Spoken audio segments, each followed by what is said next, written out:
समंदर के किनारे हो या ऊंचे पहाड़, जहां मोबाइल नेटवर्क नहीं पहुंचता, वहां भी अगर मिलेगा तो वो है सिर्फ मैगी।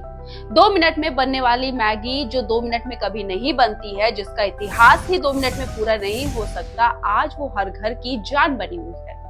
हर घर की किचन में मिलने वाला वो पीला पैकेट आज किसी पहचान का मोहताज नहीं है। बच्चों से लेकर बुजुर्ग तक सबका फेवरेट है मैगी। हॉस्टल वालों के लिए तो ये लाइफलाइन तक बन चुकी है।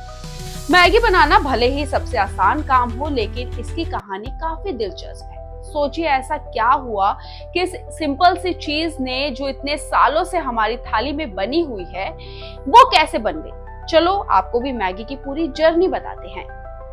ये सब शुरू हुआ 1884 में। उस वक्त यूरोप में इंडस्ट्रियल रेवोल्यूशन जोरों पर था। लोग फैक्ट्री में घंटों काम करते थे और घर की औरतों को खाना बनाने का टाइम तक नहीं मिल पाता था। ऐसे में एक शख्स सामने आया, जूलियस मैगी। उन्होंने अपने फैमिली बिजनेस को बदला और एक ऐसा ब्रांड खड़ा किया जो जल्दी बनने वाले खाने के लिए जाना गया। सब सही चल रहा था, लेकिन 1912 में जूलियस की मौत हो गई। कंपनी थोड़ा सा डगमगाने लगी। फिर आया वर्ल्ड वॉर 1। माहौल ऐसा था कि हर किसी पर शक किया जा रहा था और गलती से मैगी को जर्मन कंपनी मानकर उस पर जासूसी के आरोप तक लग गए। वॉर के बाद जब कंपनी थोड़ा सा संभली तो आ गया वर्ल्ड वॉर 2 और हालत बद से बदतर होते चले गए। अब यहाँ एंट्री होती है नेस्ले की। नेस्ले उस वक्त एक इंटरनेशनल ब्रांड था और नए प्रोडक्ट की तलाश में था। उसे मैगी में पोटेंशियल दिखा और 1947 में उसने मैगी को खरीद लिया।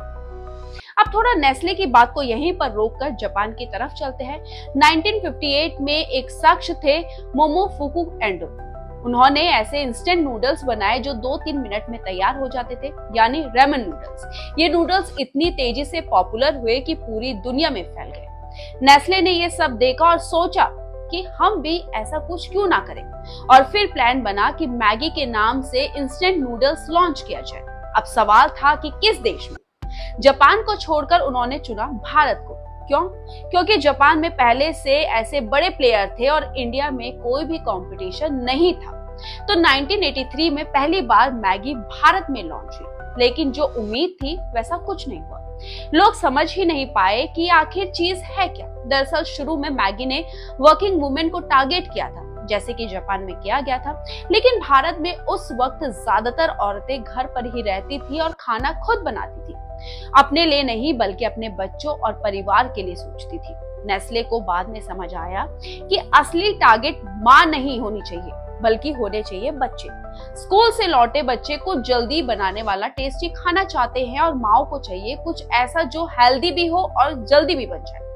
फिर आई वो टैगलाइन जिसने सब कुछ बदल कर रख दिया, और वो टैगलाइन थी 2 मिनट में नूडल्स। नेस्ले ने अपने एड्स में माँ और बच्चों के रिश्ते को बहुत ही प्यार से दिखाया। ये इमोशनल टच इतना असरदार था कि धीरे धीरे मैगी हर घर की रसोई का हिस्सा बन गई। इसके बाद नेस्ले ने भारतीयों के टेस्ट को समझा और मैगी के मसालों में देसी तड़का लगा दिया, और बस फिर क्या, बच्चे हो, स्टूडेंट्स हो या लेट नाइट वर्क करने वाले लोग, ऑफिस में काम करने वाले लोग, सबकी जान बन गई मैगी।